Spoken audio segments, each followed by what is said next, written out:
दोस्तों, अगर आप और अच्छी नींद चाहते हैं तो हमारी प्यारी सी ऐप नींद को इंस्टॉल करें। इस ऐप पर आपको एक्सक्लूसिव स्लीप स्टोरीज़ मिलेंगी और आप बिना यूट्यूब प्रीमियम के भी इन स्टोरीज़ को बैकग्राउंड में सुन सकेंगे।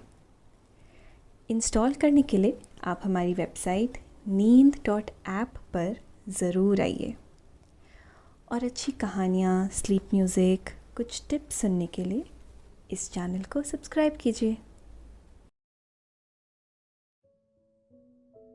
नमस्कार, मैं हूं शांभवी।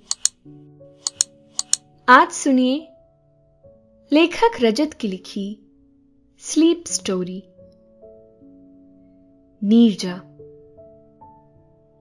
अपने सपनों को सच करने और जिंदगी को खूबसूरती से जीने के लिए दृढ़ इच्छा शक्ति, अदम्य आत्मविश्वास और विराट साहस की आवश्यकता होती है।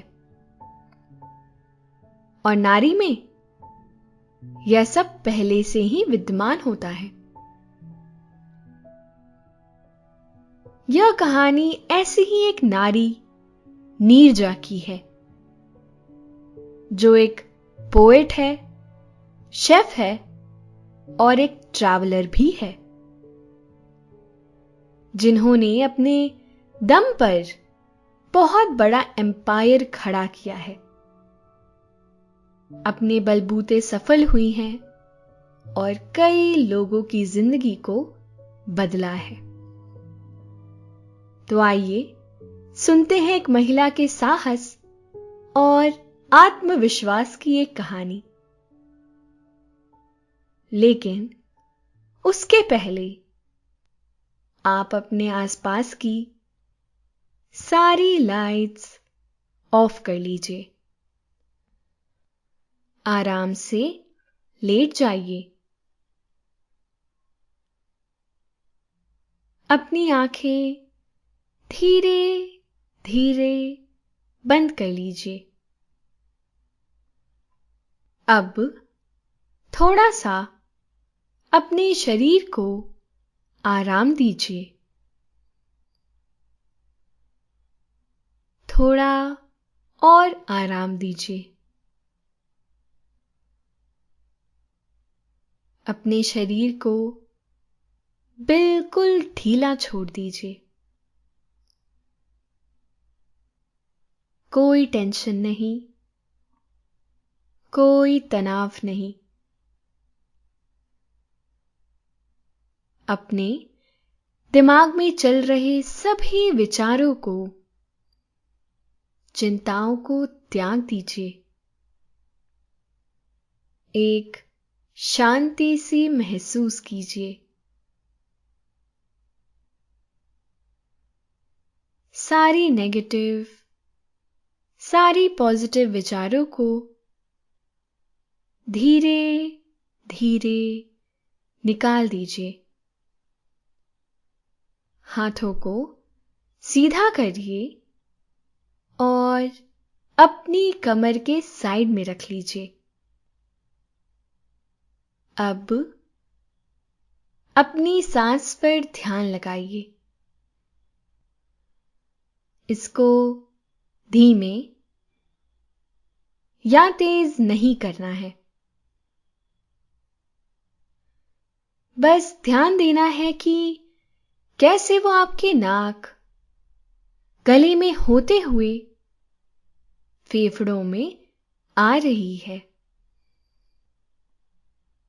और आपके फेफड़े फूल रहे हैं। फिर कैसे वो आपके फेफड़ों से वापस गले और नाक के माध्यम से वापस निकल रही है और आपके फेफड़े थोड़े सिकुड़ रहे हैं। आपका मन शांत, एकदम शांत होता जा रहा है। आप बहुत अच्छा महसूस कर रहे हैं। खुद को काफी हल्का महसूस कर रहे हैं। हर तरफ शांति है, सुकून है, खामोशी है। दिल्ली एयरपोर्ट पर कुछ घंटे का हॉल्ट है। कुछ लोग फ्लाइट का इंतजार कर रहे हैं। फ्लाइट बेंगलुरु जा रही है। सभी यात्री कुछ ना कुछ कर रहे हैं। कोई नैप या छोटी सी झपकी ले रहा है तो कुछ लोग खा रहे हैं। कोई मोबाइल पर बातें कर रहा है तो कोई लैपटॉप पर पेंडिंग काम पूरे कर रहा है। कुछ यात्री जो लंबी यात्रा पहली बार कर रहे हैं, उनके लिए यह हॉल्ट एक नया अनुभव है। और कुछ लोग इसके आदी भी हो चुके हैं। इन सारे लोगों में है एक 24 साल की लड़की मेघना, जिसका पहनावा बहुत सादगी भरा है और उसका स्वभाव भी सादगी भरा है। मेघना की भी फ्लाइट इंदौर से ही थी और वह भी बेंगलुरु जा रही है। और दिल्ली में हॉल्ट पर वह भी इंतजार कर रही है। पर यह कहानी मेघना की नहीं है। यह कहानी उस लेडी की है जिस पर से मेघना अपना ध्यान नहीं हटा पा रही। मेघना ने उन लेडी को इंदौर एयरपोर्ट पर ही देख लिया था। इंदौर में भी और फ्लाइट के दौरान भी मेघना उनसे बात करने की इच्छा होते हुए भी बात नहीं कर पाई। पर अब इस हॉल्ट में फ्लाइट के इंतजार में मेघना के पास मौका है। मेघना ने आसपास नजरें दौड़ाई और उसे फिर से दिखी वही लेडी। करीब 45 साल की लेडी, सुंदर सूरत से भी और सीरत से भी। आंखों में गहराई और आकर्षण, मधुर भाषी और गजब का आत्मविश्वास झलकता हुआ। करीने से पहनी हुई साड़ी और हाव भाव से लगता कि कोई बहुत खास इंसान है। मेघना को उन्हें देखकर बरबसी मिलने की, बात करने की अदम्य इच्छा होने लगी, जिसके पीछे कोई खास कारण तो नहीं था। बस यही कारण खास था कि मिलने की अदम्य इच्छा है। मेघना कुछ देर देखती रही। उसे इस बात का यकीन हो गया कि हां, वह लेडी अभी फ्री है, अभी मिल सकते हैं। तो वह पूरे उत्साह के साथ उनके पास चली गई। मेघना ने पास जाते ही हाथ जोड़कर कहा, हेलो मैम। दूसरी तरफ से बड़ी सौम्यता और मृदुता से भरी आवाज आई, हां, कहो कैसी हो? मेघना ने कहा, शुक्रिया मैम, मैं अच्छी हूं। कहो कुछ काम था? मेघना ने कहा, नहीं मैम, बस आपसे बात करने की और आपसे मिलने की इच्छा हुई तो। दूसरी ओर से एक मीठी मुस्कान आई और उन्होंने मेघना को इशारे से पास बैठने को कहा।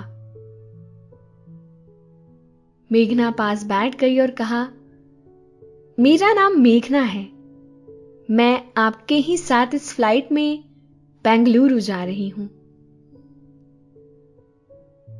उन्होंने कहा, मेरा नाम नीरजा है। मेघना ने कहा, मैंने आपको कहीं देखा है। इस बात पर नीरजा जी ने बस मुस्कुरा दिया। नीरजा ने आगे कहा, तुम बेंगलुरु क्यों जा रही हो? दोस्तों, अब से आप bed time stories, guided meditation, relaxing music, इन सब का आनंद नींद ऐप पर ही उठा सकते हैं। मेघना ने कहा, वहां पर फैमिली फंक्शन है, वह अटेंड करना है। और आप? नीरजा ने कहा, वहां आज global award for women empowerment के लिए मेरा नाम भी तय किया गया है। उन्होंने काफी प्यार से बुलाया तो मैं मना नहीं कर पाई। मेघना खुशी से, आप नीरजा रॉय हैं? नीरजा ने कहा, हां मेघना। मेघना ने लगभग उछलते हुए कहा, मैंने तो आपका नाम कई जगह पढ़ा और सुना है।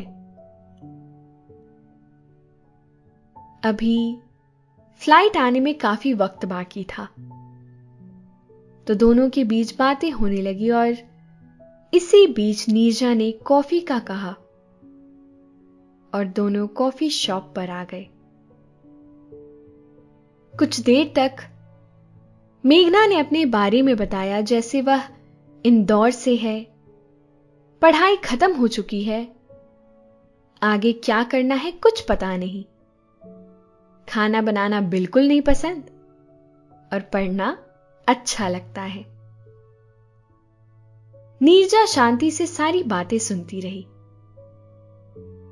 बार बार मेघना के पूछने पर उसकी उत्सुकता देखते हुए, खाने और पढ़ने का जिक्र आने पर और फ्लाइट में अभी वक्त होने पर नीरजा ने अपने बारे में बड़ी सादगी से बताना शुरू किया। बकौल नीरजा, मेघना, तुम्हारी उम्र 24 साल है। मैं तब की बात बताती हूं जब मैं 25 साल की थी। मेरी मानसिक स्थिति भी कुछ तुम्हारी ही तरह थी। मुझे भी कुछ काम करना अच्छे लगते थे, कुछ नहीं, और आगे वाकई में क्या करना है इसे लेकर मैं बहुत असमंजस में रहती थी। पर वह दौर भी बहुत खूबसूरत था। तुम्हारा भी यह समय बहुत अच्छा है और यह तुम्हें आगे जाके पता चलेगा। पता है, जिनके लिए सारे रास्ते खुले होते हैं वह लोग अक्सर भटक जाते हैं। जिंदगी में आगे बढ़ने के लिए कोई एक ही रास्ता काफी होता है, जिस पर तुम सतत निरंतर चल सको। नीरजा मेघना से बोलते बोलते जैसे खुद में ही खो गई, जैसे खुद से ही बातें करने लगी। वैसे मुझे 2-3 चीजें बेहद पसंद थी। उसमें से एक था फूड। मुझे खाना बनाना, लोगों को खिलाना और उनकी प्रतिक्रियाएं लेना बहुत भाता था। दूसरी थी खुली जगह पर ना सिर्फ घूमना बल्कि रहना भी। और तीसरी, पढ़ना और लिखना। मुझे ज्यादा सोचने की जरूरत नहीं पड़ी कि मैं क्या चाहती हूं, पर हां, कैसे करना है, क्या करना है, इसके लिए सोचने की भी जरूरत थी और बहुत साहस की भी। हमें इस जीवन में जो भी चाहिए वह पहले से ही हमारे पास होती है, जैसे आत्मविश्वास, साहस और अपने दिल के रास्ते पर चलने की अदम्य और दृढ़ इच्छा शक्ति। पढ़ना, लिखना, खाना, मुझे कभी लगता था कि मैंने इन्हें चुना है और कभी लगता है कि इन्होंने मुझे चुना है। मेरी बस अपनी जिंदगी पूरी तरह जीने की ख्वाहिश थी, जिससे मेरे जीवन में भी बदलाव आए और मुझसे जुड़े लोगों के जीवन में भी। इसके लिए सबसे पहले मैंने घूमना प्रारंभ किया, ताकि वह जगह मुझे मिल जाए जहां से मैं अपने रास्ते की शुरुआत कर सकूं। मुझे वह जगह मिली बीड में, हिमाचल प्रदेश का एक कस्बा बीड, जहां स्वर्ग जैसी खूबसूरती है। मुझे एहसास हुआ कि बीड मेरे आंतरिक और बाहरी जीवन दोनों के लिए उपयुक्त है। वहां कितने लोग घूमने फिरने आते थे, पर उनको वहां रहने और खाने की सही जगह नहीं मिल पाती थी। तब मैंने एक छोटा सा रेस्टोरेंट खोला, एक पहाड़ी के सिरे पर, जहां से जमीन भी इतनी साफ और खुली दिखती है जैसे आसमान हो। कुछ ही महीने में मेरा रेस्टोरेंट चलने लगा, क्योंकि मुझे खाना बनाने और खिलाने से हमेशा से प्यार रहा है, और जिस काम से प्यार हो वह पूरी शिद्दत से करने पर आपका सफल होना तय होता है। मैं बहुत खुश थी। कई लोगों से मेरी दोस्ती होने लगी और उनमें से एक दोस्त बनी मेरी मेघा। मेघा केरल में रहने वाली है। उसने मुझे एक रोज कहा कि वह मेरे रेस्टोरेंट की चेन अपने शहर में भी खोलना चाहती है। हमने मिलकर बहुत अच्छी जगह ढूंढकर एक रेस्टोरेंट वहां भी खोला। मुझे यह पता नहीं था कि यह रास्ता मुझे कहां पहुंचाएगा, पर कभी कभी एहसास होता था कि यही रास्ता मेरा है और सही है, क्योंकि मैं खुश थी। जैसे मैंने बताया, मुझे पढ़ने और लिखने से हमेशा से प्यार रहा है, और बीड में शाम होते ही मेरे अंदर सुकून उतर जाता है और मैं एकांत में बैठकर रोज या तो पढ़ती या तो लिखती रहती थी। दोस्तों, अब से आप bed time stories, guided meditations, relaxing music, इन सब का आनंद नींद ऐप पर ही उठा सकते हैं। मैंने सैकड़ों कविताएं लिखी थी, पर यह बात किसी को पता नहीं थी, और ना ही मुझे लगता था कि यह बात किसी को बतानी चाहिए, क्योंकि कुछ काम तो आप सिर्फ खुद के लिए भी करते हैं ना।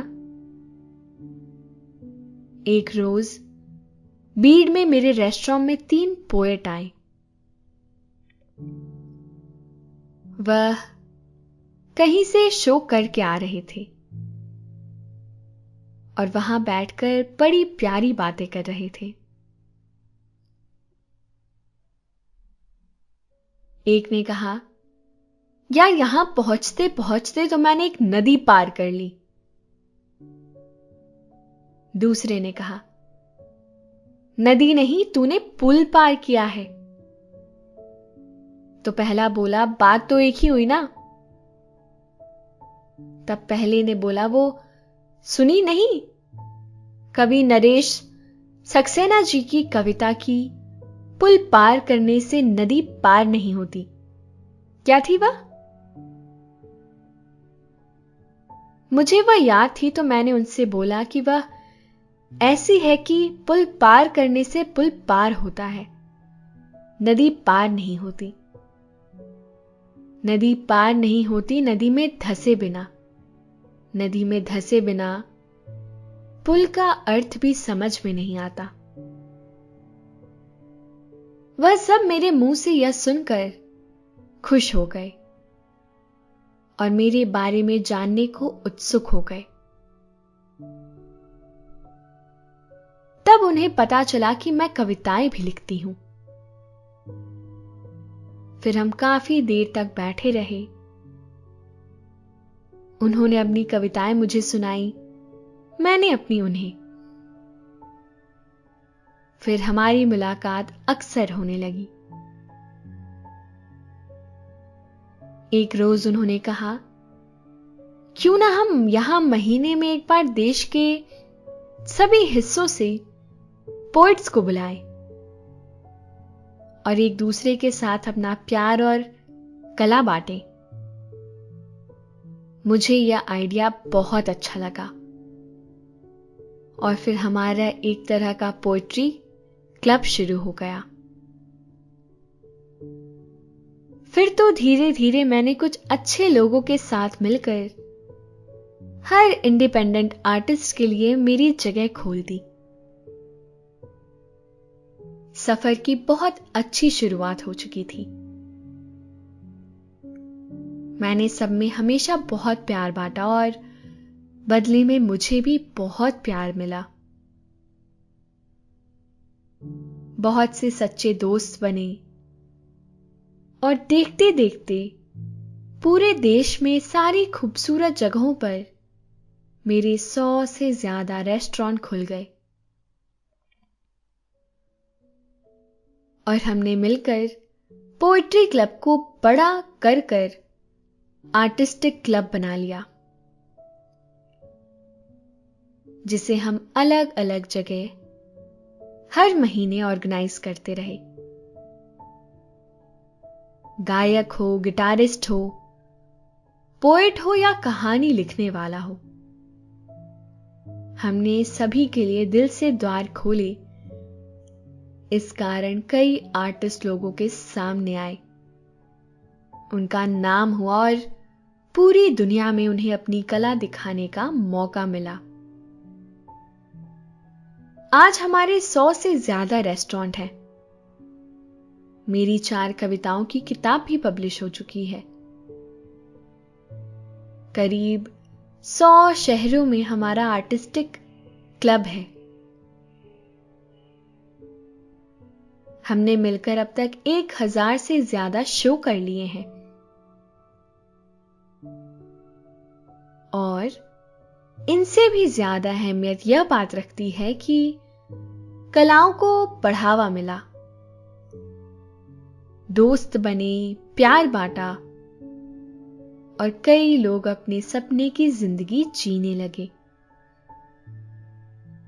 मेघना आंखों में चमक लिए नीरजा की बात ऐसे सुन रही थी जैसे कानों में शहद घुल रहा हो और जैसे उसे भी अपनी जिंदगी का रास्ता मिल रहा हो। नीरजा ने आगे कहा, आज इस सफर को 20 साल हो गए,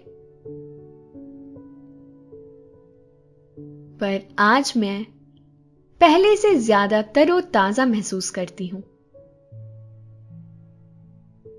क्योंकि रास्तों पर आगे बढ़ते रहना ही असली मंजिल है। मेरे इसी सफर को देखते हुए और मेरे अकेले यह काम करने, सफल होने और हजारों लोगों की जिंदगी बदलने के कारण मुझे Bengaluru global award of women empower के लिए बुलाया गया है। आज मेरी वहां पर स्पीच है। बात करते करते फ्लाइट का टाइम हो गया। दूसरे दिन ऑडिटोरियम में नीरजा रॉय की स्पीच हुई। सामने बैठे हजारों लोगों में मेघना भी बैठी है, जिसकी जिंदगी नीरजा रॉय से छोटी सी मुलाकात से ही बदल गई। कोई अकेला शख्स भी अपने दिल के रास्ते पर चलकर अपने प्यार से, अपनी शिद्दत से सिर्फ अपनी ही नहीं, कई लोगों की लाइफ को बदल देता है। सबके लिए मन में अच्छे विचार और अपने आप पर विश्वास के साथ अब आप नींद में जा रहे हैं।